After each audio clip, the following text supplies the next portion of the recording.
ಎಲ್ರಿಗೂ ನಮಸ್ಕಾರ. ಎಲ್ಲರಿಗಾಗಿ ಕಾನೂನು ವಿಶೇಷ ವಿಡಿಯೋ ಅಂಕಣಕ್ಕೆ ಸ್ವಾಗತ. ನಾನು ನಂದಿನಿ ಸಾಗರ.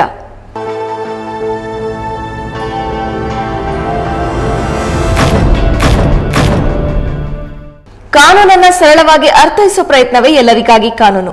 ಈ ಒಂದು ಕಾರ್ಯಕ್ರಮದಲ್ಲಿ ಕಾನೂನಿಗೆ ಸಂಬಂಧಪಟ್ಟಂತ ನಿಮ್ಮೆಲ್ಲ ಪ್ರಶ್ನೆಗಳಿಗೆ ಉತ್ತರಿಸೋ ಪ್ರಯತ್ನವನ್ನ ಮಾಡ್ತೀವಿ. ಇಂದಿನ ನಿಮ್ಮ ಪ್ರಶ್ನೆಗಳಿಗೆ ಉತ್ತರಿಸೋಕೆ ನಮ್ಮೊಂದಿಗೆ ಖ್ಯಾತ ನ್ಯಾಯವಾದಿಯಾದಂತಹ MR ಸತ್ಯನಾರಾಯಣ್ ಸರ್ ಅವರಿದ್ದಾರೆ. ಸರ್, ಕಾರ್ಯಕ್ರಮಕ್ಕೆ ಸ್ವಾಗತ.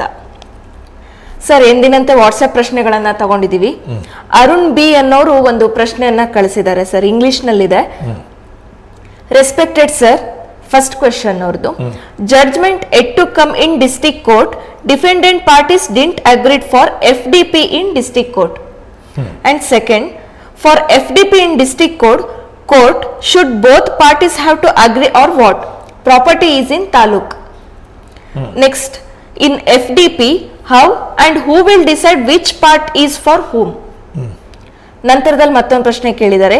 ಇನ್ field some trees are there at one side, how they can be decided? Next question, one small home is there, how that will be divided among all parties? Please give us information about FDP sir ಅಂತ ಹೇಳಿ ಕೇಳ್ತಾ ಇದ್ದಾರೆ sir. ಅವ್ರ ಹೆಸರು ಅರುಣ್ ಅಂತ. ಅವರನ್ನ ಚೂರು ಫೋನಿಗೆ ತಗೊಳ್ಳಿ. ಅರುಣ್ ಅವ್ರನ್ನ ದೂರವಾಣಿ ಸಂಪರ್ಕಕ್ಕೆ ತಗೊಳ್ಳೋ ಪ್ರಯತ್ನವನ್ನ ಮಾಡ್ತೀವಿ. ಅರುಣ್ ಅವರೇ ನಮಸ್ತೆ.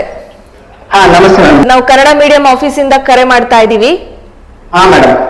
ನೀವು ಕಾನೂನಿಗೆ ಸಂಬಂಧಪಟ್ಟಂತ ಒಂದು ಪ್ರಶ್ನೆಯನ್ನ ಕೇಳಿದ್ರಿ FDP ಕುರಿತಾಗಿ. ಒಂದಲ್ಲ, 5 ಪ್ರಶ್ನೆಗಳನ್ನ ಕೇಳಿದಿರಿ. ಲಾಯರ್ ಸರ್ ನಮ್ ಜೊತೆ ಇದ್ದಾರೆ. ನೀವು ಅವರು ಕೆಲವೊಂದು ಪ್ರಶ್ನೆಗಳನ್ನ ಕೇಳ್ತಾರೆ, ನೀವು ಉತ್ತರಿಸಬೇಕಾಗತ್ತೆ.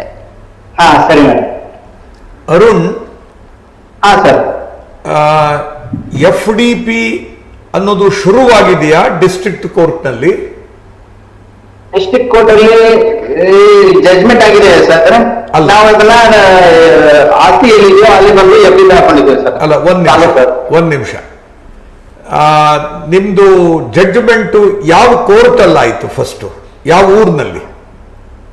ಅದು ಲೋವರ್ ಕೋರ್ಟ್ ಅಲ್ಲಿ ಆಗಿದ್ದು ಸರ್. ಫಸ್ಟ್ ಅಲ್ಲಿ ತಾಲೂಕ್ ಕೋರ್ಟ್ ಅಲ್ಲಿ ಪಾರ್ಟಿಷನ್ ಸೂಟ್. ಅದು partition suit sir. Partition suit ಅದರ ಮೇಲೆ ಅಪೀಲ್ ಹೋಗಿದ್ರು. ಹೌದು ಸರ್. ಆ ಅಪೀಲ್ ನಲ್ಲಿಯೂ ಕೂಡ ಈಗ ನಿಮ್ ತರನೇ ಆಗಿದೆ. ಹೌದು ಸರ್, ಈಕ್ವಲ್ ಪಾರ್ಟಿಷನ್ ಆಗಿದೆ. ಸರಿ, ಈಗ ಹಾಗಾಗಿ ಯಾವ ಕೋರ್ಟು ಮುಂಚೆ ಜಡ್ಜ್ಮೆಂಟ್ ಕೊಡ್ತೋ ಆ ಕೋರ್ಟಿಗೆನೆ ವಾಪಸ್ ಬಂದಿದೆ. ಹೌದು ಸರ್, FDP ಆಗಿ ಬಂದಿದೆ. FDP ಗೊತ್ತಲ್ವಾ? ಫೈನಲ್ ಡಿಕ್ರಿ ಪ್ರೊಸೀಡಿಂಗ್ಸ್ ಅಂತ. ಹೌದು ಸರ್. ಈ ಪಾರ್ಟಿಷನ್ ಸೂಟುಗಳಲ್ಲಿ 2 ಹಂತ ಇರುತ್ತೆ. ಮೊದಲನೇ ಹಂತ ಏನು ಅಂದ್ರೆ, ಉದಾಹರಣೆಗೆ ನೀವು ಈಗ ನಿಮ್ಮ ಈ ಕೇಸ್ನಲ್ಲೇನೆ ಉದಾಹರಣೆಗೆ ಒಂದು 10 ಎಕರೆ ಜಮೀನಿದೆ ಅಂತ ಇಟ್ಕೊಳ್ಳಿ. ನೀವೇನ್ ಮಾಡ್ತೀರಿ? ಯಾರೋ 4 ಜನ ಪಾರ್ಟಿಗಳಿದ್ದೀರಿ ಅಂತ ಇಟ್ಕೊಳ್ಳಿ. ನೀವೇನ್ ಮಾಡ್ತೀರಿ? ನಮಗೆ ಈಕ್ವಲ್ ಶೇರ್ ಇದೆ ಅಂತ ಹೇಳಿ ಕೇಸ್ ಹಾಕ್ತೀರಿ. ಆಗ ಎದುರುಗಡೆಯವರು ಈಕ್ವಲ್ ಶೇರ್ ಇಲ್ಲ, ಅವರಿಗೆ ಇಷ್ಟಿಷ್ಟೇ ಬರುವುದು ಅಂತ ಹೇಳ್ತಾರೆ. ಕೊನೆಗೆ ಅದೇನಾಗುತ್ತೆ, ಆಗ ಆ ಕೋರ್ಟ್ ನಲ್ಲಿ ಫಸ್ಟ್ ತೀರ್ಮಾನ ಆಗೋದು ಇಷ್ಟೇ: ಯಾರಿಗೆ ಎಷ್ಟೆಷ್ಟು ಹಕ್ಕಿದೆ ಅಂತ. ಈಕ್ವಲ್ ಹಕ್ಕು ಇದೆಯೋ ಅಂದ್ರೆ ಎಲ್ರಿಗೂ ಸಮಪಾಲ್ ಬರುತ್ತೋ, ಅಥವಾ ಅವರು ಹೇಳಿದ ಹಾಗೆ ಬೇರೆ ಬೇರೆ ಏನಾದ್ರೂ ಬರುತ್ತೋ, ಇವರಿಗೆ ಈಕ್ವಲ್ಲು, ಅವರಿಗೆ ಅಷ್ಟಲ್ಲ, ಇವರಿಗೆ ಇಷ್ಟೇ ಅಂತ. ಈ ತರ ಈ ಹಕ್ಕನ್ನ ಮಾತ್ರ ತೀರ್ಮಾನ ಮಾಡ್ತದೆ ಮೊದಲನೇ ಸ್ಟೇಜ್ ನಲ್ಲಿ. ಈಗ ಆ ಸ್ಟೇಜ್ ಮುಗಿದಿದೆ. ಹಾಗೆ ನಾನು ಇನ್ನೊಂದಷ್ಟು ಪ್ರಶ್ನೆ ಕ್ಲಾರಿಫಿಕೇಶನ್ ಕೇಳುವುದಿದೆ ನಿಮ್ಮ ಹತ್ರ. ಈಗ ಹಾಗಾಗಿ ಈಗ ಅದು ಈಕ್ವಲ್ ಆಗಿ ಅಂದ್ರೆ ಎಲ್ರಿಗೂ ಸಮಪಾಲ್ ಕೊಡಬೇಕು ಅಂತ ಹೇಳಿ ತೀರ್ಮಾನ ಆಗಿದೆ ಅಲ್ವಾ? ಈಗ ನೀವು ಕೇಳ್ತಾ ಇರೋ ಪ್ರಶ್ನೆ ಏನು ಅಂದ್ರೆ, ಎದುರುಗಡೆಯವರು ಒಪ್ಪಿಗೆ ಕೊಡದೆ ಇದ್ರೆ ಏನ್ ಕಥೆ ಅಂತ ಕೇಳ್ತಾ ಇದ್ದೀರಿ ಅಲ್ವಾ? ಎದುರುಗಡೆಯವರು ಒಪ್ಪಿಗೆ ಕೊಡೋದಿಕ್ಕಲ್ಲ ಕೋರ್ಟಿಗೆ ಬರೋದು. ಕೋರ್ಟಿಗೆ ಬರೋದೇನೆ ಅವರು, ಇದು ಯುದ್ಧ, ಇದು ಅದಕ್ಕೆ ಲೀಗಲ್ ಬ್ಯಾಟಲ್ ಅಂತ ಕರಿತೇವೆ ಅರುಣ್. ಹಾಗಾಗಿ ನೀವು ಇಲ್ಲ, ಅದಕ್ಕೆ ಈಕ್ವಲ್ ಶೇರ್ ಅನ್ನೋದು ಮಾತ್ರ ತೀರ್ಮಾನ ಆಗಿದೆ. ಆ ಈಕ್ವಲ್ ಶೇರ್ ಅನ್ನೋದನ್ನ ಅವರು ಒಪ್ಕೊಳ್ಳೇಬೇಕು. ಹಾ ಸರ್. ಅದರ ಬಗ್ಗೆ ಮತ್ತೆ ವಿಮರ್ಶೆ ಮಾಡೋ ಪ್ರಶ್ನೆ ಇಲ್ಲ. ಒಂದ್ಸಲ ತೀರ್ಮಾನ ಆಗ್ಬಿಟ್ಟಿದೆ, ಅಪೀಲ್ ನಲ್ಲಿಯೂ ಕೂಡ ನಿಮ್ಮ ಹಾಗೇನೆ ಆಗಿದೆ. ಆದ್ರಿಂದ ನೀವೇನ್ ತಲೆ ಕೆಡ್ಸ್ಕೊಳ್ಳೋದು ಬೇಡ. ಹಾ ಸರ್. ಅವರು ಒಪ್ಪಿಗೆ ಕೊಡೋದು ಮುಖ್ಯವೇ ಅಲ್ಲ ಇಲ್ಲಿ. ಹಾ ಸರ್. ಆಯ್ತಾ? ಹಾಗಾಗಿ ಈಗ ನೀವು ಫೈನಲ್ ಡಿಗ್ರಿ ಪ್ರೊಸೀಡಿಂಗ್ಸ್ಗೆ ಅರ್ಜಿ ಹಾಕಿದ್ದೀರಿ. ಹೌದು ಸರ್. ಹಾ, ಅವರು ಕೂಡ ಲಾಯರ್ ಅನ್ನು ಇಟ್ಟಿದ್ದಾರೆ. ಹೌದು ಸರ್. ಸರಿ, ಈಗ ಈಗ ಈಗ ಕೋರ್ಟ್ ತೀರ್ಮಾನ ಮಾಡಬೇಕಾಗಿದ್ದಿಷ್ಟೇ, ಯಾವ ಯಾವ ಪ್ರಾಪರ್ಟಿನಲ್ಲಿ ಹೇಗೆ ಪಾಲ್ ಮಾಡಬೇಕು ಅಂತ ಅಷ್ಟೇ. ಹಾ ಸರ್. ಅಷ್ಟೇ. ಈಗ ಈಕ್ವಲ್ ಆಗಿಯೇ ಕೊಡಬೇಕು ಅಂತ ತೀರ್ಮಾನ ಆಗಿದೆ, ಈಕ್ವಲ್ ಆಗಿಯೇ ಕೊಡ್ತದೆ ಕೆಳಗಡೆ ಕೋರ್ಟು ಹಾ ಕೂಡ. ಹಾ ಸರ್. ಹಾ, ಅದರಲ್ಲೇನು ಪ್ರಶ್ನೆ ಇಲ್ವಲ್ಲ ಈಗ? ಹಾ, ಏನಿಲ್ಲ ಸರ್, ಈಕ್ವಲ್ ಪಾರ್ಟಿಷನ್ ಅಂತ ಆಗಿದೆ. ಅಲ್ಲ, ಅದೇ. ಮತ್ತೆ ಒಂದು ಮನೆ ಇದೆ ಸರ್, ಅಲ್ಲ, ಒಂದು ಗಿಡ ಇದೆ, ಮಾವಿನ ಗಿಡ ಇದೆ. ಅದಕ್ಕೆ ಬರ್ತೀನಿ. ಈಗ ಈಕ್ವಲ್ ಆಗಿ ಪಾಲ್ ಕೊಡಬೇಕು ಅಂತ ತೀರ್ಮಾನ ಆಗಿದೆ. ಇನ್ನು ಅದನ್ನ ಮತ್ತೆ ವಿಮರ್ಶೆ ಮಾಡುವುದಿಲ್ಲ ಕೋರ್ಟ್. ಈಕ್ವಲ್ ಆಗಿ ಕೊಡ್ತದೆ. ಅವರು ಎದುರುಗಡೆಯವರು ಒಪ್ಪಿಗೆ ಕೊಡ್ಲಿ ಬಿಡ್ಲಿ, ಅದಕ್ಕೆ ಸಂಬಂಧ ಇಲ್ಲ. ಆಯ್ತಾ? ಹಾ. ನೆಕ್ಸ್ಟ್ ಒಂದು ಪ್ರಶ್ನೆ ಕೇಳ್ತಿದ್ದೀರಿ. For FDP in district court should both parties have to agree? ಇಲ್ಲ, ಅದಕ್ಕೆ ಹೇಳಿದ್ದೀನಿ, ಇಬ್ರು ಒಪ್ಕೊಳ್ಬೇಕು ಅಂತ ಏನಿಲ್ಲ. ಕೊನೆ ತನಕನೂ ಅವರು ಜಗಳ ಮಾಡ್ತಾನೆ ಇರ್ತಾರೆ. ಹೌದು. ಆದ್ರಿಂದ ನೀವು ಅದ್ರ ಬಗ್ಗೆ ಏನ್ ತಲೆ ಕೆಡಿಸ್ಕೊಳ್ಳೋದು ಬೇಡ. Next, in FDP how and who will decide which parties for ಹೂಮ್ ಅಂತ ಕೇಳ್ತಿದ್ದೀರಿ. ಹಾ, ಅದನ್ನ ಈಗ ಕೋರ್ಟ್ ಬೇರೆ ಬೇರೆ ವಿಚಾರಗಳನ್ನ ಗಮನಕ್ಕೆ ತಗೊಳ್ಳುತ್ತೆ. ಕೆಲವು ಸಲ ಸೆಂಟಿಮೆಂಟಲ್ ವ್ಯಾಲ್ಯೂ ಇರ್ಬೋದು. ಯಾವುದೋ ಒಂದಕ್ಕೆ ಈ ಭಾವನಾತ್ಮಕವಾಗಿ ಈ ಜಾಗ, ಉದಾಹರಣೆಗೆ ಇದರಲ್ಲೇ ನಾವು ಹುಟ್ಟಿದ್ದು, ಇಲ್ಲೇ ಬೆಳೆದಿದ್ದು, ಈಗ ಈ ಜಾಗ ಅಂತ ಆ ತರ. ಹಾ, ಸರಿ. ಅಂತ ವಿಚಾರಗಳನ್ನು ಕೂಡ ಕೋರ್ಟ್ ಗಮನಕ್ಕೆ ತಗೊಳ್ತದೆ. ಸಾಧ್ಯ. ಈಗ ನಿಮಗೆ ಉದಾಹರಣೆಗೆ ಅದು ಎಷ್ಟು ಎಕರೆ ಜಮೀನಾದ್ರೆ 2 ಎಕರೆ ಜಮೀನು ಸರ್. ಹಾ, ಎಷ್ಟು ಜನಕ್ಕೆ ಪಾಲಾಗಬೇಕು? 5 ಜನಕ್ಕೆ ಆಗುತ್ತೆ. 5 ಜನಕ್ಕೆ 2 ಎಕರೆ ಅಂದ್ರೆ 80 ಗುಂಟೆನ 5 ಜನಕ್ಕೆ ಈಗ ಹಂಚಬೇಕು ಅವರು. ಹೌದು ಸರ್. ಅಲ್ವಾ? ಆದ್ರಿಂದ 16 5 80, ಒಬ್ಬೊಬ್ಬರಿಗೆ 16 ಗುಂಟೆ ಬರ್ತದೆ. ಹೌದ್ ತಾನೆ? ಅಷ್ಟೇ ತಾನೆ? ಒಂದ್ ಮನೆ ಇದೆ. ಹೌದು. ಹಾ, ಇರ್ಲಿ. ಈಗ ಈ 16 ಗುಂಟೆ ಹಂಚುವಾಗ, ಉದಾಹರಣೆಗೆ ಯಾರಿಗೋ ಸಮಾಧಿ ಇದೆ ಅಂತಂದ್ರೆ ಇಟ್ಕೊಳ್ಳಿ, ಆ ಜಾಗವನ್ನೇ ಯಾರಿಗೆ ಅದು ಸಂಬಂಧ ಪಡುತ್ತೋ, ಯಾರ ಕುಟುಂಬಕ್ಕೆ, ಅವರಿಗೇನೆ ಅದನ್ನ ಕೋರ್ಟು ಅಲಾಟ್ ಮಾಡಬಹುದು. ನೀವು ಅದನ್ನು ಕೇಳಬೇಕು, ಕಾರಣವನ್ನು ಹೇಳಬೇಕು.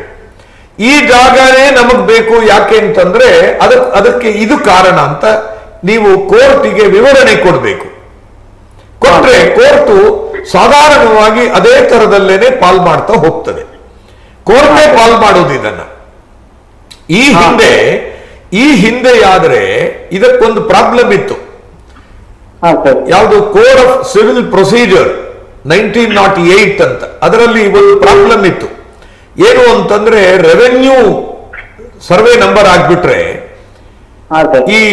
ಈ ಕೋರ್ಟ್, ಸಿವಿಲ್ ಕೋರ್ಟು ಇಂತಿಂತವರಿಗೆ ಇಷ್ಟಿಷ್ಟು ಪಾಲು ಅಂತ ತೀರ್ಮಾನ ಮಾಡಿದ್ಮೇಲೆ, ಈ ರೆವೆನ್ಯೂ ಸರ್ವೆ ನಂಬರ್ಗಳಾದ್ರೆ ಅಂತವುಗಳನ್ನ ಡೆಪ್ಯೂಟಿ ಕಮಿಷನರಿಗೆ ಹಾಕ್ತಿತ್ತು. ಡೆಪ್ಯೂಟಿ ಕಮಿಷನರು ಅದರಲ್ಲಿ ಹೇಗೆ ಪಾಲ್ ಮಾಡಬೇಕು, ಏನ್ ಕಥೆ ಅಂತ ನೋಡೋದಿಕ್ಕೆ ADLR ಗೆ ಕಳಿಸ್ತಾ ಇದ್ರು, ಅಸಿಸ್ಟೆಂಟ್ ಡೈರೆಕ್ಟರ್ ಆಫ್ ಲ್ಯಾಂಡ್ ರಿಕಾರ್ಡ್ಸ್ಗೆ. ಈಗ ಆ ಪದ್ಧತಿ ಇಲ್ಲ, ಅದು ಹೋಯ್ತು. ಈಗ ಸಿವಿಲ್ ಕೋರ್ಟೇ ಅದನ್ನು ಕೂಡ ತೀರ್ಮಾನ ಮಾಡಬೇಕು. ಈ ಹಿಂದೆ ಅಗ್ರಿಕಲ್ಚರಲ್ ಲ್ಯಾಂಡ್ಸ್, ನಾನ್ ಅಗ್ರಿಕಲ್ಚರಲ್ ಲ್ಯಾಂಡ್ಸ್ ಅಂತ ಎರಡು ತರ ಮಾಡ್ತಿದ್ವಿ. ಈಗ ಉದಾಹರಣೆಗೆ ಸೈಟುಗಳು, ಮನೆಗಳು ಇತ್ಯಾದಿಗಳಿದ್ರೆ ಸಿವಿಲ್ ಕೋರ್ಟೇ ಮಾಡ್ತಿತ್ತು. ಆದ್ರೆ ಈ ಅಗ್ರಿಕಲ್ಚರಲ್ ಲ್ಯಾಂಡ್ ಆದ್ರೆ ಈ ತರ ಡೆಪ್ಯೂಟಿ ಕಮಿಷನರಿಗೆ ಹೋಗ್ತಿತ್ತು. ಈಗ ಆ ಪದ್ಧತಿ ಇಲ್ಲ. ಈಗ ಹಾಗಾಗಿ ಸಿವಿಲ್ ಕೋರ್ಟೇ ಇದನ್ನ ತೀರ್ಮಾನ ಮಾಡ್ತದೆ. ಯಾರಿಗೆ ಯಾವ ಪಾಲು ಹೆಂಗೆ ಕೊಡಬೇಕು ಅನ್ನೋದನ್ನು ಕೂಡ ಸಿವಿಲ್ ಕೋರ್ಟೇ ತೀರ್ಮಾನ ಮಾಡುತ್ತೆ. ಅದಕ್ಕೆ ಒಬ್ಬ ಕಮಿಷನರ್ ಅನ್ನ ಅಪಾಯಿಂಟ್ ಮಾಡುತ್ತೆ, ಯಾವ್ದಾದ್ರು ಬೇರೆ. ಆಯ್ತಾ? ಅವನು ಆ ಕಮಿಷನರ್ ಆದವನು ಯಾರೂ ಆಗ್ಬೋದು, ಗೊತ್ತಾಗತ್ತಾ? ಈ ರೆವೆನ್ಯೂ ಡಿಪಾರ್ಟ್ಮೆಂಟಿಗೆ ಅಲ್ಲಿ ಹೋಗ್ಬೇಕು ಅಂತಲೇ ಏನಿಲ್ಲ. ಒಂದು ವೇಳೆ ಹಾ ಅದೇನಾದ್ರೂ ರೆವೆನ್ಯೂ ಡಿಪಾರ್ಟ್ಮೆಂಟ್ ಅವರಿಗೆ ಹೋಗುದಾದ್ರೆ ಅಲ್ಲಿ ತಹಶೀಲ್ದಾರ್ ಕೇಡರ್ನವರು ಅಥವಾ ADLR ಕೇಡರ್ನವರು ಈ ರೀತಿ ಅದು ಯಾರನ್ನ ಬೇಕಾದ್ರೂ ಅಪಾಯಿಂಟ್ ಮಾಡ್ಕೊಳ್ಬಹುದು ಈಗ ಕೋರ್ಟ್. ಆಯ್ತಾ? ಆ ತರ ಮಾಡಿ ಅದನ್ನ ಪಾಲ್ ಮಾಡಿ ಕೊಡ್ತದೆ. ಆ ರೀತಿ ಪಾಲ್ ಮಾಡುವಾಗಲೂ ನಿಮಗೆ ಬೈ ಮೀಟ್ಸ್ ಅಂಡ್ ಬೌಂಡ್ಸ್ ಅಂತ, ಅಂದ್ರೆ ಬೈ ಮೆಷರ್ಮೆಂಟ್ಸ್ ಅಂಡ್ ಬೌಂಡರೀಸ್ ಅಂತ. ಈಗ ಒಂದ್ ಕಡೆ ಬೌಂಡ್ರಿ ಹಾಕ್ಬೇಕಾದ್ರೆ ಅದಕ್ಕೊಂದು ಅಳತೆ ಇರ್ಬೇಕಲ್ವಾ? ಆ ಅಳತೆಯನ್ನು ಕೂಡ ಅವನೇ ಫಿಕ್ಸ್ ಮಾಡಿಕೊಡ್ಬೇಕು ಕಮಿಷನರ್. ಎಲ್ಲವುದನ್ನು ನೆಲದಲ್ಲಿ ನೋಡಪ್ಪ ಇಷ್ಟು ಜಾಗ 16 ಗುಂಟೆ ನೋಡು, ಇಲ್ಲಿಂದ ಇಲ್ಲಿವರೆಗೆ ಇದು ಇಂಥವನಿಗೆ, ಇಲ್ಲಿಂದ ಇಲ್ಲಿಗೆ 16 ಗುಂಟೆ ಇಂಥವನಿಗೆ ಅಂತ ಹೇಳಿ ನೆಲದಲ್ಲಿಯೇ ಅದನ್ನ ಗುರುತು ಮಾಡಿ ಸ್ಕೆಚ್ ಮಾಡಿ ಅದನ್ನ ತಗೊಂಡು ಬಂದು ಈ ಸಿವಿಲ್ ಕೋರ್ಟ್ ಮುಂದೆನೆ ಹಾಕ್ತಾರೆ. ಈ ರೀತಿ ಹಾಕಿದ್ದನ್ನೇ ಒಪ್ಕೊಳ್ಬೇಕು ಅಂತಿಲ್ಲ, ಅದು ಬರೀ ಪ್ರಪೋಸಲ್ ಅಷ್ಟೇ. ನಿಮ್ಮ ಲಾಯರು ಆವಾಗ ಇಲ್ಲ ಈ ರೀತಿ ಮಾಡಿರೋದು ಸರಿಗಿಲ್ಲ, ನಮಗೆ ಈ ರೀತಿ ಪಾಲ್ ಬಂದ್ರೆ ತೊಂದರೆ ಆಗತ್ತೆ, ಈಗ ಇಂತಿಂತ ಕೆಲವು ವಿಚಾರಗಳನ್ನ ಅವರು ಗಮನಿಸಲಿಲ್ಲ, ಅದನ್ನು ಅವರು ಗಮನಿಸಬೇಕಿತ್ತು ಅಂತೇನಾದ್ರೂ ಹೇಳಿ ಕೋರ್ಟ್ ಮುಂದೆ ಅಬ್ಜೆಕ್ಷನ್ ಹಾಕ್ಬೋದು. ಹಾಗೇನೆ ಎದುರುಗಡೆಯವರು ಕೂಡ ಅಬ್ಜೆಕ್ಷನ್ ಹಾಕ್ಬೋದು. ಆಗ ಅವುಗಳನ್ನೆಲ್ಲ ಕೋರ್ಟು ಗಮನಕ್ಕೆ ತಗೊಳ್ತದೆ. ಒಂದು ವೇಳೆ ಅಳತೆ ಸರಿಗಿಲ್ಲ ಇತ್ಯಾದಿ, ಅಲ್ಲಿ ನೆಲದಲ್ಲಿ ಮಾಡಿರೋದು ಸರಿಗಿಲ್ಲ ಅಂತಾದ್ರೆ ಅದು ಸರಿಗಿದೆ ಅಂತ ಹೇಳಿ ಪ್ರೂವ್ ಮಾಡೋದಕ್ಕೆ ಕಮಿಷನರ್ ಅನ್ನು ಕೂಡ ಕೋರ್ಟು ಎಕ್ಸಾಮಿನ್ ಮಾಡಬಹುದು. ಅಳತೆ ಮಾಡಿದ್ದೆಲ್ಲ ಸರಿಗಿದೆ, ಆದ್ರೆ ಈ ರೀತಿ ನಮಗೆ ಹಂಚಿರೋದು ಸರಿಗಿಲ್ಲ ಅಂತ ತಗಾದೆ ಎತ್ತಿದ್ರೆ ಅವಾಗ ಅದನ್ನು ಕೂಡ ಕೋರ್ಟು ಪರಿಗಣಿಸಬೇಕಾಗ್ತದೆ. ಈಗ ಒಬ್ಬ ತಂದೆ ಮನೆಯಲ್ಲಿ ಇದ್ದಿದ್ರೆ ಅಥವಾ ಮನೆ ಯಜಮಾನ ಅಂತ ಅವನು ದೊಡ್ಡಣ್ಣ ಇರ್ಬೋದು, ಯಾರೇ ಇರ್ಬೋದು, ಅವನು ಯಾವ ರೀತಿ ಒಂದು ಕುಟುಂಬದಲ್ಲಿ ಪಾಲ್ ಮಾಡುವಾಗ ನೋಡು ಈ ತಮ್ಮ ನೋಡು ಈ ರೀತಿ ಕಷ್ಟಪಟ್ಟಿದ್ದಾನೆ, ಇವನು ಆ ರೀತಿ ಕಷ್ಟಪಟ್ಟಿದ್ದಾನೆ, ನೋಡು ಇವನಿಗೆ ಇಂತಲ್ಲಿ ಹಕ್ಕಿದೆ, ವಿಶೇಷವಾದ ಹಕ್ಕಿದೆ, ನೋಡು ಅವನಿಗೆ ಅಂತಲ್ಲೆಲ್ಲೋ ಆಸಕ್ತಿ ಇದೆ, ಆದ್ರಿಂದ ನಾನು ಇದನ್ನು ಹಿಂಗ್ ಪಾಲ್ ಮಾಡ್ತೀನಿ ಅಂತ ಯಾವ ತರ ಮಾಡ್ತಿದ್ನೋ ಅದೇ ತರ ಈ ಸಿವಿಲ್ ಕೋರ್ಟ್ ಕೂಡ ಗಮನಕ್ಕೆ ತಗೊಳ್ಬೇಕಾಗತ್ತೆ. 1 ಮಿನಿಟ್ ಸರ್. ಅಲ್ಲ ಸರ್ ಹೇಳಿ. ಇವಾಗ ಏನಾಗಿರೋದು ಪ್ರಾಬ್ಲಮ್ ಅಂದ್ರೆ ಸರ್, ಈ ಪ್ರೊಸೆಸ್ ಲಾಂಗ್ ಪ್ರೊಸೆಸ್ ತಗೋತಾ ಇದೆ ಸರ್, ಲಾಂಗ್ ಟೈಮ್ ತಗೋತಾ ಇದೆ. ಅದನ್ನ ಅನುಭವಿಸ್ತಾ ಇರೋರು ಒನ್ ಸೈಡ್ ಪಾರ್ಟಿಗಳು, ಅಂದ್ರೆ ಇವರು ಇವಾಗ ಏನೋ ಮೊದಲಿಂದಲೂ ಅನುಭವಿಸ್ಕೊಂಡು ಬರ್ತಾ ಇದಾರಲ್ಲ ಅವರೇ ಅನುಭವಿಸ್ತಾ ಇದಾರೆ. ಇದು ಡಿವಿಷನ್ ಆಗಿದ್ರು ಸಹ, ಈಕ್ವಲ್ ಪಾರ್ಟಿಷನ್ ಆಗಿದ್ರು ಸಹ ಅದು ಪ್ರೊಸೆಸ್ ಅಲ್ಲೇ ಟೈಮ್ ಕಳೆದು ಹೋಗ್ಬಿಡುತ್ತೇನೋ ಆಲ್ಮೋಸ್ಟ್ ಮಟ್ಟಿಗೆ ಇದು ಡಿಲೇ ಆಗ್ತಾ ಇದೆ ಸರ್. ನಾನು FDP ಆಗಿನೂ ಏನು ಉದ್ಯೋಗ ನಮ್ಗೆ ಈಗ ಈಗಲೂ ಅವರೇ ಅನುಭವಿಸ್ತಾ ಇದಾರೆ, ಮೊದಲು ಅನುಭವಿಸ್ತಾ ಇದಾರೆ, ಮುಂದೂ ಅನುಭವಿಸ್ತಾ ಇದಾರೆ. ಮತ್ತೆ ಇದು ಪಾರ್ಟಿಷನ್ ಆಗಿ ನೆಪ ಮಾತ್ರಕ್ಕೆ ಮಾತ್ರ ಪಾರ್ಟಿಷನ್ ಆಗಿರೋದು ಅಂತ ನನ್ನ ಕ್ವಶನ್ ಸರ್. ಈಗ ಅದಕ್ಕೆ ಆರ್ಡರ್ 20 ರೂಲ್ 12 ಅಂತ CPC ನಲ್ಲಿದೆ. ಅದನ್ನ ಮೀನ್ಸ್ ಪ್ರಾಫಿಟ್ಸ್ ಅಂತ ಹೇಳ್ತಾರೆ. ನೀವು ಅಂದ್ರೆ ಅದನ್ನ ಇಷ್ಟು ನಮಗೆ ಇಷ್ಟು ವರ್ಷ ಅವರು ಎಂಜಾಯ್ ಮಾಡ್ತಾ ಬರ್ತಿದ್ದಾರಲ್ಲ, ನಮಗೆ ಇದು ರಾಂಗ್ಫುಲ್ ಗೈನ್ಸ್ ಮಾಡ್ಕೊಂಡಿದ್ದಾರೆ, ನಮಗೆ ರಾಂಗ್ಫುಲ್ ಲಾಸಸ್ ಆಗಿದೆ ಅನ್ನೋದನ್ನ ಕೋರ್ಟಿಗೆ ಹೇಳಿ ಅದನ್ನು ಕೂಡ ನೀವು ಪಡಿಬಹುದು. ಅದಕ್ಕೆ ಬೇರೆ ಪ್ರೊಸೀಡಿಂಗ್ಸ್ ನಡೀತದೆ. ಆಗ ಆರ್ಡರ್ ನಾನು ಹೇಳಿದ್ನಲ್ವಾ, ಆರ್ಡರ್ 20 ರೂಲ್ 12 ಆಫ್ CPC ಅದರಲ್ಲಿ ಮೀನ್ಸ್ ಪ್ರಾಫಿಟ್ಸ್ ಅನ್ನ ಕೇಳ್ಬಹುದು. ಆಯ್ತಾ? ಆ ರೀತಿ ನೀವು ಕೇಳಿಲ್ದಿದ್ರೆ ನೋಡಿ, ಕೇಳಿದಾರ ಏನ್ ಕತೆ ಅಂತ ನೋಡಿ. ಈ ರೀತಿ ಒಂದು ಮನೆ ಇದೆ ಸರ್, ಆ ಮನೆದು ರೆಂಟ್ ಇದೆ ಸರ್, ಆ ಮನೆದು ರೆಂಟ್ ಬರ್ತಾ ಇದೆ, ಅದನ್ನ ನೀವು ಪಾರ್ಟಿಷನ್ ಅಲ್ಲಿ ಅದನ್ನು ಕೂಡ ನಿಮ್ ಲಾಯರಿಗೆ ಹೇಳಿ, ಅವ್ರಿಗೆ ಗೊತ್ತಿದೆ ಆ ರೆಂಟ್ ಇತ್ಯಾದಿಗಳನ್ನ ಕೋರ್ಟಿಗೆ ಕಟ್ಟಬೇಕು ಅಂತಲೂ ಕೂಡ ನೀವು ಈಗ ಅರ್ಜಿ ಹಾಕೊಳ್ಬಹುದು. ಆಯ್ತಾ? ಅವರು ಕೂಡ ಹಣವನ್ನ ತಗೊಳ್ಕೂಡ್ದು ಪಾಲಾಗಿದೆ. ಆದ್ರಿಂದ ಈಗಾಗಲೇ ನೀವೇನ್ ಮಾಡ್ಬೇಕು ಅಂದ್ರೆ ಆ ಹಣವನ್ನ ಕೋರ್ಟಿಗೆ ಕಟ್ಟಿ ಅಂತಲೂ ಕೂಡ ಕೇಳ್ಬೋದು. ಗೊತ್ತಾಗತ್ತಾ? ಅದು ನೀವು ಕಟ್ಟಿದ್ರೆ ಸಾಕು. ಅದರಲ್ಲಿ ನಿಮ್ ಪಾಲ್ ಎಷ್ಟಿದೆಯೋ ಅಷ್ಟು ಪಾಲನ್ನ ಕೊಡಿಸ್ತದೆ. ಈಗ ಈಕ್ವಲ್ ಶೇರ್ ಅಂತಿದೆ ಅಲ್ವಾ? ಈಗ ಬಾಡಿಗೆ ಉದಾಹರಣೆಗೆ ಒಂದು 5,000 ರೂಪಾಯಿ ಬಾಡಿಗೆ ಬರ್ತಿದೆ ಅಂತ ಇಟ್ಕೊಳ್ಳಿ. ಅದಕ್ಕೆ ಎಷ್ಟೊಂದು 6,000 ಬರ್ತಿದೆ, ಎಷ್ಟು ಬರ್ತಿದೆ? ಅದು ಕಡಿಮೆ ಬರ್ತಾ ಇದೆ ಸರ್, 5,000 ಹಿಂಗೆ ಬರ್ತಾ ಇದೆ. ಸರಿ, ಅದು ಕಮ್ಮಿ ಬರ್ತಿದ್ರೆ ಅದರ ಒಳಗೂ ಕೂಡ ನೀವು ಪಾಲ್ ಕೇಳ್ಬೋದು. ಆಯ್ತಾ? ಅದನ್ನು ಕೂಡ ಕೋರ್ಟ್ ಕಟ್ಟಿ ಆಮೇಲೆ ನಮಗೆ ಅದನ್ನ ಕೋರ್ಟ್ ನಲ್ಲಿ ಡಿಪಾಸಿಟ್ ಮಾಡೋದಿಕ್ಕೆ ಕೇಳ್ಬೋದು.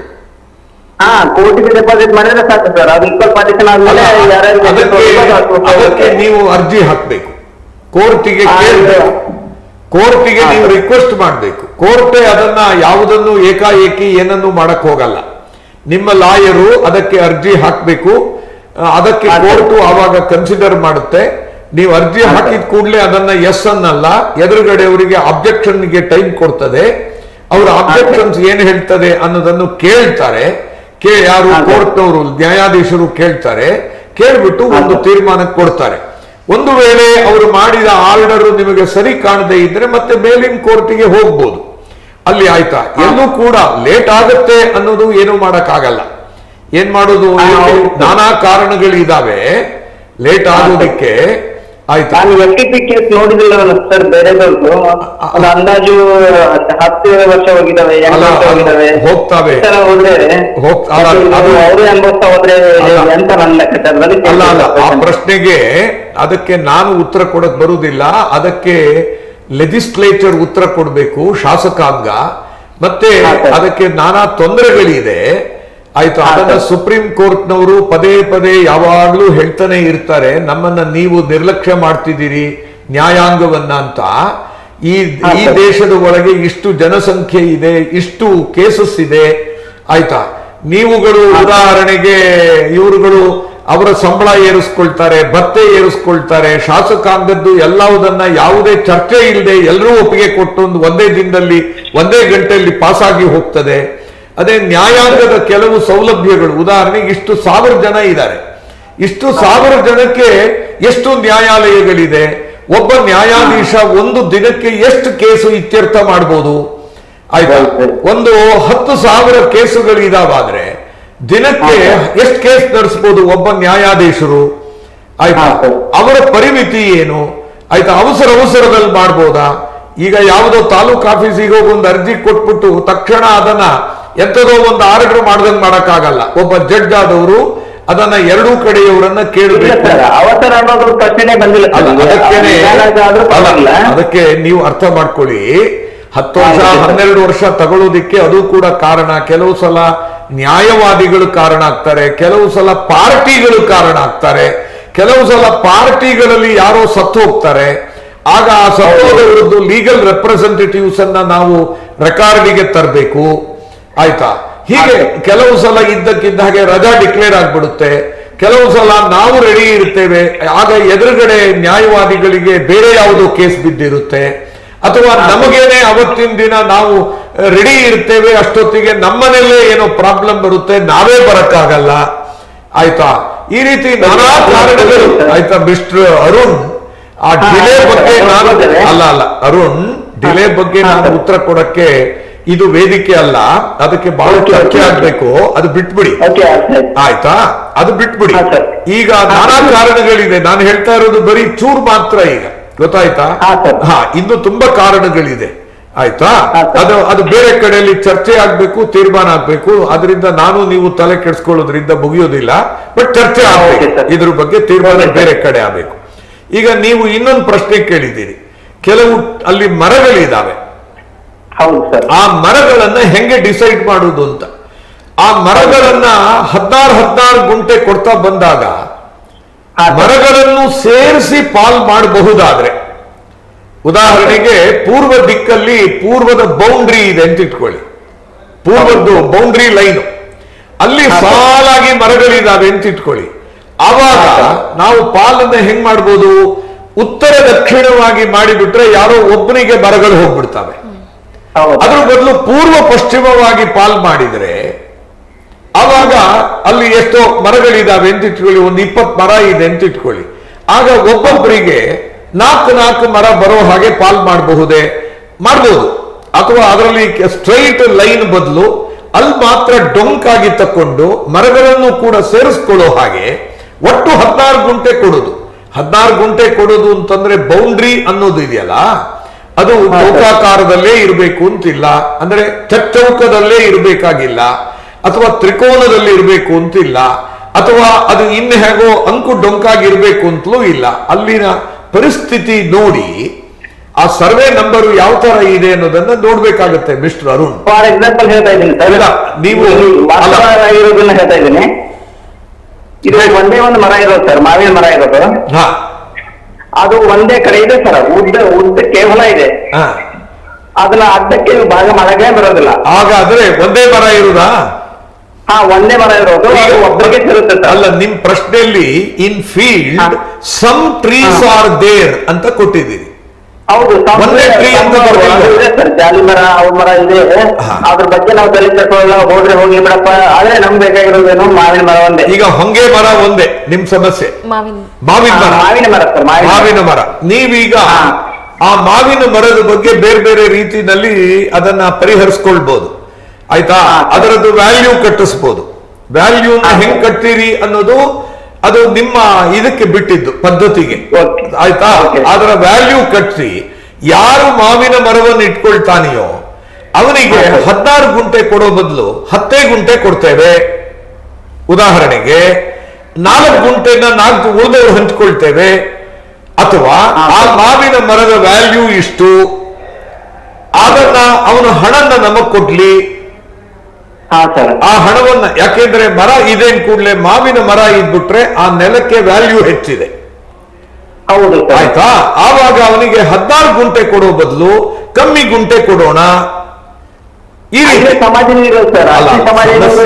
ಅಲ್ಲ, ಸಮಸ್ಯೆ ಇದ್ದೇ ಇರುತ್ತೆ ಮಿಸ್ಟರ್ ಅರುಣ್. ಅದು ಕೋರ್ಟು, ಅದು ಧರ್ಮ ಛತ್ರ ಆದ್ರೆ, ಧರ್ಮದ ಕಟ್ಟೆ ಆದ್ರೆ ಹೋಗ್ಲಿ ಬಿಡಪ್ಪ ಅಂತ ಹೇಳೋ ಕಥೆಯಾದ್ರೆ ಅದಕ್ಕೆ ಒಬ್ಬ ಹೇಳ್ತಾನೆ, ಅಮೆರಿಕಾದ ನ್ಯಾಯಶಾಸ್ತ್ರಜ್ಞ ಹೇಳ್ತಾನೆ, ಯಾವನು ಕೂಡ ಧರ್ಮ ಮಾತಾಡೋದಿಕ್ಕೆ, ಸತ್ಯ ಹೇಳೋದಿಕ್ಕೆ, ಏನೋ ಸಿದ್ಧಾಂತ ಹೇಳೋದಿಕ್ಕೆ ಕೋರ್ಟಿಗೆ ಬರಲ್ಲ. ಅಲ್ಲಿ ಬಂದು ಆ ರೀತಿಯಲ್ಲಿ ಯಾರು ಕೇಸ್ ನಡ್ಸಕ್ಕಾಗಲ್ಲ. ಅಲ್ಲಿ ಏನಿದ್ರು ಯುದ್ಧ ನಡೀತದೆ, ಎಲ್ಲಾ ತಂತ್ರಗಾರಿಕೆಗಳು ಮಾಡ್ತಿರ್ತಾರೆ. ಯುದ್ಧದಲ್ಲಿ ಮಾಡೋದಿಲ್ವಾ? ಈಗ ಉಕ್ರೇನು ರಷ್ಯಾ ನೋಡ್ತಿದ್ದೀರಲ್ಲ, ಅಲ್ಲಿ ಯುದ್ಧ ಅಂದ್ಮೇಲೆ ಎಲ್ಲಾ ತರದ ತಂತ್ರಗಾರಿಕೆ ನಡೆಯುತ್ತಲ್ವಾ? ಹಾಗೆ ಲೀಗಲ್ ಬ್ಯಾಟಲ್ ಅಂತಿದ್ದು ಇಲ್ಲಿಯೂ ಅಷ್ಟೇ, ಎಲ್ಲ ತರದ ತಂತ್ರಗಾರಿಕೆ ಮಾಡ್ತದೆ. ಒಪ್ಪಿಗೆ ಕೊಡಲ್ಲ, ಅದಕ್ಕೆ ಬೇರೆ ಏನೋ ದಾರಿ ಹುಡುಕ್ತಾರೆ, ಅಡ್ಡ ದಾರಿ ಹೇಳ್ತಾರೆ. ಆಗ ಕೋರ್ಟ್ ಇರೋದೇ ಅದಕ್ಕೆ. ಅದನ್ನೆಲ್ಲ ಗಮನಕ್ಕೆ ತಕ್ಕೊಂಡು ಅದಕ್ಕೆ ಒಬ್ಬ ತಂದೆ ಆದವನು ಯಾವ ರೀತಿ ಅಥವಾ ಹಿರಿಯ ಆದವನು ಯಾವ ರೀತಿ ತೀರ್ಮಾನ ಕೊಡಬೇಕೋ ಆ ರೀತಿ ಕೊಡ್ತಾರೆ.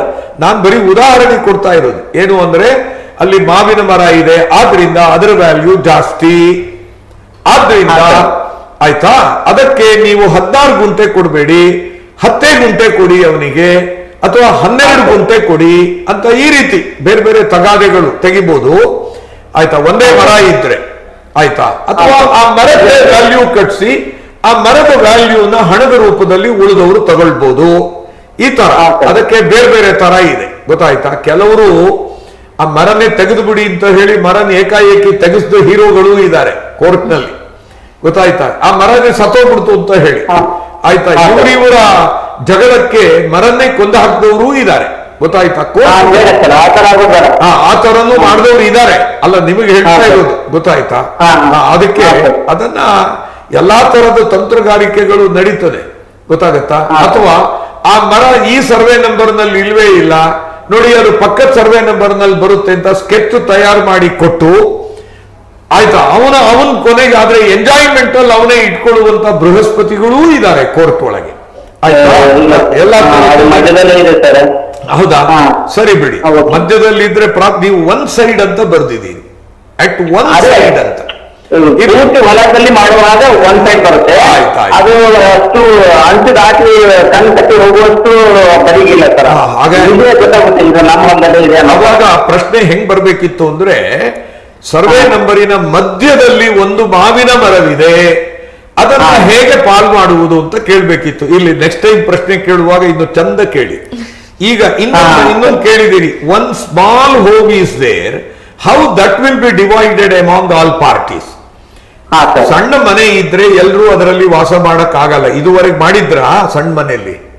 ಇಲ್ಲ ಇಲ್ಲ ಸರ್, ಆದ್ರೆ ಅದನ್ನು ಕೊಟ್ಟಿರೋದೇ ಬೇರೆದವ್ರು ಬಾಡಿಗೆ ಕೊಟ್ಟಿದ್ದಾರೆ ಸರ್. ಇವಾಗ ಸರಿ, ಈಗ ಆ ಸಣ್ಣ ಮನೆ ಇದೆ ಅಂತಿದಲ್ಲ, ಅದನ್ನ ಮನೆಯನ್ನ ಯೂಶಿಯಲಿ ಪಾಲ್ ಮಾಡೋ ಉದ್ದೇಶ ಏನು ಅಂತಂದ್ರೆ ಎಲ್ಲರೂ ಅದನ್ನ ಅನುಭೋಗಿಸ್ಬೇಕು ಅಂತ. ಒಂದು ಅಲ್ಲ, ಪೂರಕ್ಕೆ ಆಯ್ತು ಅರುಣ್, ಅದಕ್ಕೆ ಹೇಳ್ತಾ ಇದ್ದೀನಿ, ಒಂದು ದನ ಇದೆ, ಅದು 5 ಪಾಲ್ ಮಾಡ್ಬೇಕು ಅಂತ ಒಬ್ಬನಿಗೆ ಕೆಚ್ಚಲು, ಒಬ್ಬನಿಗೆ ಕಾಲು, ಒಬ್ಬನಿಗೆ ಕುತ್ತಿಗೆ ಕೊಡಕ್ಕಾಗಲ್ಲ. ಅದಕ್ಕೆ ಅದೇ ತರನೇ ಸಣ್ಣ ಮನೆ ಇದೆಯಾದರೆ ಅದು ಅನುಭೋಗಕ್ಕೆ ಉಪಯೋಗ ಇಲ್ಲವಾದ್ರೆ 5 ಜನಕ್ಕೆ ಅದಕ್ಕೊಂದು ಬೇರೆ ದಾರಿ ಇದೆ. ಯಾರಾದರೂ ಒಬ್ಬ ಅದನ್ನ ನನಗೆ ಕೊಡಿ ಅಂತ ಕೇಳ್ಬೋದು. ಆಗ ಅದರದ್ದು ವ್ಯಾಲ್ಯೂ ಕಟ್ಟಿಸ್ತೇವೆ. ಅಥವಾ ಅದನ್ನ 2 ಪಾಲ್ ಮಾಡಬಹುದಾದ್ರೆ ಇಬ್ಬರಿಗೆ ಅದನ್ನ ಹಂಚುತ್ತೇವೆ. ಅವ್ರದ್ದು ವ್ಯಾಲ್ಯೂ ಪೂರ ಕೇಳ್ಕೊಳ್ಳಿ ಅಪ್ಪ, ಅದನ್ನ ಪೂರ ಕೇಳ್ಕೊಳ್ಳಿ. ಅದನ್ನ ಯಾರೋ ಒಬ್ರು ತಗೊಳ್ಬಹುದು, ಇಬ್ರು ತಗೊಳ್ಬಹುದು. ಆ ರೀತಿ ಸಾಧ್ಯ ಇದ್ರೆ ತಗೊಂಡು ಅದಕ್ಕೆ ಹಣ ಕಟ್ಟಿಸ್ತಾರೆ. ಹಣದ ವ್ಯಾಲ್ಯೂ ಗೊತ್ತಾಯ್ತಾ? ಅದರದ್ದು ಹಣ ಎಷ್ಟು, ಆ ಮನೆಯ ವ್ಯಾಲ್ಯೂ ಎಷ್ಟು, ಒಂದು 5 ಲಕ್ಷ ಆಗತ್ತೆ ಅಂತ ಇಟ್ಕೊಳ್ಳಿ. ಅವಾಗ ಯಾವನೋ ಒಬ್ಬ ಇಟ್ಕೊಳ್ತಾನೆ ಅಂತ ಇಟ್ಕೊಳ್ಳಿ. ಆಗ ಅವನು ಉಳಿದವರಿಗೆ 4 ಲಕ್ಷವನ್ನ ಕೊಡ್ಬೇಕು. ಅವನು ಒಟ್ಟು 5 ಪಾಲ್ ಆಗ್ಬೇಕಲ್ವಾ? ಅದರಲ್ಲಿ ಅವನು 1 ಲಕ್ಷ, ಇನ್ನು ಉಳಿದ 4 ಲಕ್ಷವನ್ನ ಅವನು ಉಳಿದವರಿಗೆ ಹಂಚಬೇಕು. ಕೆಲವು ಸಲ ಏನಾಗತ್ತೆ, ನಾನ್ ತಗೊಳ್ತೀನಿ ಅಂತ ಒಬ್ಬ ಹೇಳಿದಾಗ, ಗೊತ್ತಾಯ್ತಾ, ಇದು ಅಣ್ಣ ತಮ್ಮಂದ್ರು ಜಗಳ, ಗೊತ್ತಾಯ್ತಾ, ಗಂಡ ಹೆಂಡತಿ ಜಗಳ, ಆಪ್ತರ ಮಧ್ಯೆ ನಡೆಯೋ ಜಗಳ ಇದೆಯಲ್ವಾ, ಅದು ಯಾವತ್ತಿದ್ರೂ ಡೇಂಜರೇ. ಅಲ್ಲಿ ನಾನಾ ತರದ ಯುದ್ಧಗಳೇ ನಡೆಯೋದು, ಗೊತ್ತಾಗತ್ತಾ? ಯಾರೋ ಹೊರಗಿನವರು ಮಾಡೋ ಆಕ್ರಮಣದಲ್ಲಿ ಅವನು ಕನಿಕರನಾರು ತೋರಿಸ್ಬೋದು. ಅಣ್ಣ ತಮ್ಮಂದಿರುಗಳ ಮಧ್ಯೆ ಕನಿಕರ ತೋರಿಸುವಂತ ಪ್ರಮೇಯಗಳು ಕೂಡ ಕಮ್ಮಿ, ಗೊತ್ತಾಯ್ತಾ? ಇಲ್ಲ ಸರ್, ಅವನಿಗೆ ನಾ ಬಿಡಲ್ಲ ಸರ್, ನಿಮಗೆ ಬೇಕಾದ್ರೆ ಫೀಸ್ ತಗೊಳ್ಳಿ ಸರ್, ಇನ್ನು 10 ಲಕ್ಷ ತಗೊಳ್ಳಿ ಸರ್, ಅವನಿಗೆ ಮಾತ್ರ 1 ಲಕ್ಷ ಕೊಡಲ್ಲ ಅನ್ನೋ ಅಣ್ಣ ತಮ್ಮಂದ್ರೆ ನಮ್ಮ ಹತ್ರಕ್ಕೆ ಬರೋರು, ಗೊತ್ತಾಯ್ತಾ? ನನ್ನ ಹೆಂಡತಿ ಬೀದಿಲ್ ಬಿಡಿ ಸರ್, ಅವಳಿಗೆ ಮಾತ್ರ 8 ಆಣೆ ಕೊಡಲ್ಲ ಜೀವನಾಂಶ, ನೀವು ಬೇಕಾದ್ರೆ 2 ಲಕ್ಷ ತಗೊಳ್ಳಿ ಅನ್ಕಂಡೇ ಬರೋರು ನಮ್ಮ ಹತ್ರಕ್ಕೆ. ಯಾಕೆಂದ್ರೆ ಅವಾಗ ಭಾವನೆಗಳು ಸತ್ತೋಗಿರ್ತವೆ, ಹಠ ತುಂಬಿರುತ್ತೆ, ದ್ವೇಷ ತುಂಬಿರುತ್ತೆ. ಅದಕ್ಕೆ ಕೋರ್ಟ್ ಅಲ್ಲಿ ಬಂದು ಅವರು ಕಿತ್ತಾಡ್ತಾರೆ. ಕೊಲೆಗಳು ಕೂಡ ನಡೆಯೋದು ನೋಡ್ತಿಲ್ವಾ ನೀವು ಟಿವಿಗಳಲ್ಲಿ, ಕೇಳ್ತಾ ಇಲ್ವಾ? ಹಾಗೆ ಅದು ಇದ್ದಿದ್ದೆ. ಆವಾಗ ಏನಾಗ್ಬೋದು, ಯಾವನೋ ಒಬ್ಬ ಬ್ರದರು ನಾನೇ ತಗೊಳ್ತೀನಿ ಅಂತಾನೆ ಅಂತ ಇಟ್ಕೊಳ್ಳಿ, ನಾನ್ 4 ಲಕ್ಷ ಕೊಡ್ತೀನಿ ಅಂತಾನೆ ಅಂತ ಇಟ್ಕೊಳ್ಳಿ. ಆಗ ಇನ್ನೊಬ್ಬ ಅಂತಾನೆ ನಾನು ಅದಕ್ಕೆ 6 ಲಕ್ಷ ಕೊಡ್ತೀನಿ, ನನಗ್ ಕೊಡಿ ಅಂತಾನೆ. ಯಾಕೆ? ಅವನಿಗೆ ಹೋಗಿ ಕೂಡುದು ಅಂತ, ಗೊತ್ತಾಯ್ತಾ? ಈಗ ನೀವೇ ಹೇಳೋ ಹಾಗೆ ಆ ಮನೆಯಲ್ಲಿ ಯಾರೂ ವಾಸ ಇಲ್ಲ, ಆದ್ರೆ ಅದು ಬಾಡಿಗೆ ಕೊಟ್ಟಿದ್ದಾರೆ. ಆದ್ರೂ ಆಯ್ತು, ಅದು ಅವನು ಕೊಡ್ಕೂಡುದು, ನಂಗೆ ಕೊಡಿ ಅಂತ ಇನ್ನೊಬ್ಬ ಬರ್ಬೋದು, ಮತ್ತೊಬ್ಬ ಬರ್ಬೋದು. ಅದನ್ನ ಆವಾಗ ಲಾಟ್ರಿ ಹಾಕಿ ಕೋರ್ಟ್ ತೀರ್ಮಾನ ಮಾಡ್ಬೋದು. ನಿಮ್ಮಲ್ಲೇ ಒಪ್ಪಂದ ಮಾಡ್ಕೊಳ್ಳಿ ಅಂತ ಕೇಳ್ಬೋದು. ಯಾರು ಒಪ್ಪದೇ ಇದ್ರೆ ಲಾಟ್ರಿ ಮೂಲಕನೂ ಕೂಡ ಕೋರ್ಟ್ ತೀರ್ಮಾನ ಮಾಡ್ಬೋದು. ಯಾರಿಗೆ ಲಾಟ್ರಿನಲ್ಲಿ ಅದೃಷ್ಟ ಬರುತ್ತದೋ ಅವ್ರದ್ದು ಆ ಮನೆ ಹೋಗ್ತದೆ. ಅವನು ಅದರ ವ್ಯಾಲ್ಯೂನು ಕೂಡ ಕೋರ್ಟ್ ಕಟ್ತದೆ. ಯಾವನೋ ಇದ್ರದ್ದು 10 ಲಕ್ಷ ಅಂತ ಹೇಳಿದ್ರೆ ಅದನ್ನ ಕೋರ್ಟ್ ಒಪ್ಕೊಳ್ಬೇಕಾಗಿಲ್ಲ. ಆಗ ಅದಕ್ಕೆ ಬೇರೆ ಬೇರೆ ರೀತಿಯಲ್ಲಿ ಅದರ ವ್ಯಾಲ್ಯೂನ ಕೋರ್ಟ್ ಕಟ್ತದೆ, ತೀರ್ಮಾನ ಮಾಡ್ತದೆ. ಆ ರೀತಿನಲ್ಲಿ ಆಯ್ತಾ? ಇದು ಅಂತ ದೊಡ್ಡ ಸಮಸ್ಯೆ ಅಲ್ಲ. ನೀವು ಕೇಳ್ತಾ ಇರೋದು ಎಲ್ಲಾ FDPಗಳಲ್ಲೂ ಇರುವಂತಹ ಸಮಸ್ಯೆಯೇ, ಆಯ್ತಾ? ಹಾಗಾಗಿ ನಿಮಗೆ ಕನ್ಕ್ಲೂಷನ್ ಏನು ಅಂದ್ರೆ, ಎದುರುಗಡೆಯವರು ಒಪ್ಪಬೇಕಾಗಿಲ್ಲ, ಒಪ್ಪದೇ ಇದ್ರೂ ಕೂಡ FDP ತೀರ್ಮಾನ ಆಗ್ತದೆ. ಆಮೇಲೆ ಯಾರು ತೀರ್ಮಾನ ಮಾಡ್ತಾರೆ, ಹೇಗೆ ತೀರ್ಮಾನ ಮಾಡ್ತಾರೆ ಅಂದ್ರೆ ಕೋರ್ಟ್ ತೀರ್ಮಾನ ಮಾಡುತ್ತದೆ. ಆವಾಗ ಕಾನೂನು ಏನು ಹೇಳುತ್ತೆ ಅದನ್ನು ನೋಡುತ್ತೆ.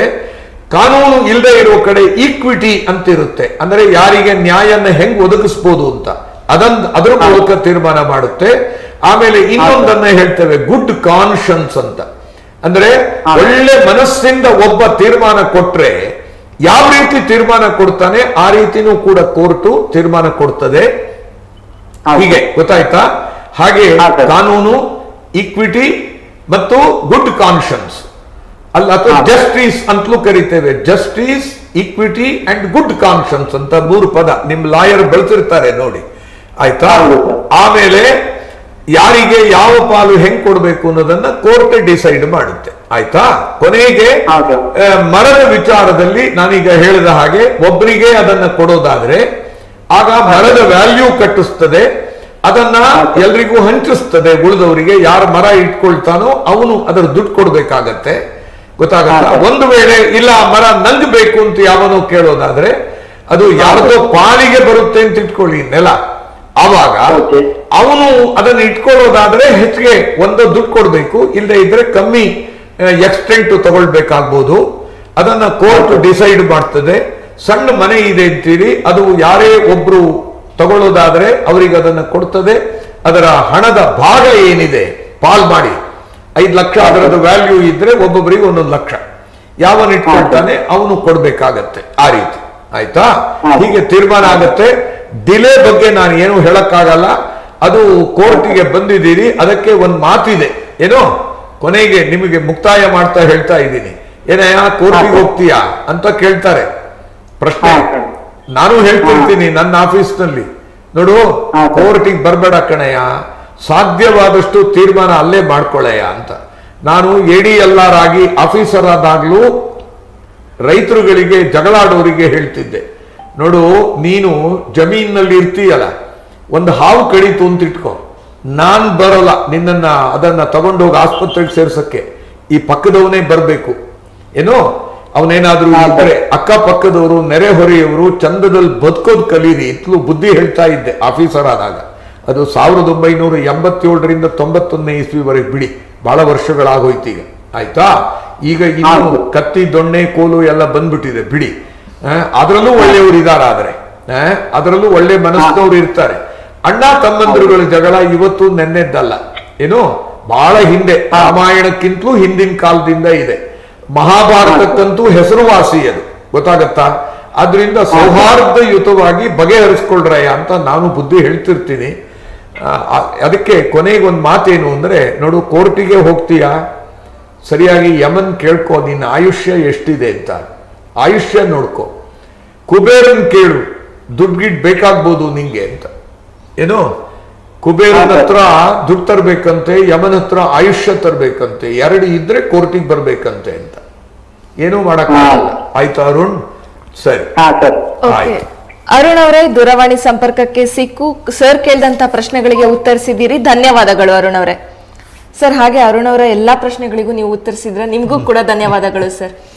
ಇದೇ ರೀತಿ ಕಾನೂನಿಗೆ ಸಂಬಂಧಪಟ್ಟಂತ ಯಾವುದೇ ಪ್ರಶ್ನೆಗಳಿದ್ರೆ ಸ್ಕ್ರೀನ್ ಮೇಲೆ ಕಾಣ್ತಿರುವಂತ ವಾಟ್ಸ್ಆಪ್ ನಂಬರ್ಗೆ ಮೆಸೇಜ್ ಕಳಿಸಿ, ಹಾಗೆ ಕಮೆಂಟ್ ಬಾಕ್ಸ್ ನಲ್ಲಿ ಕಮೆಂಟ್ ಮಾಡಿ. ನೋಡ್ತಾ ಇರಿ ಕನ್ನಡ ಮೀಡಿಯಂ 24x7, ಸಂಭವಿಸು ಸಮಸ್ತರ ನಡುವೆ.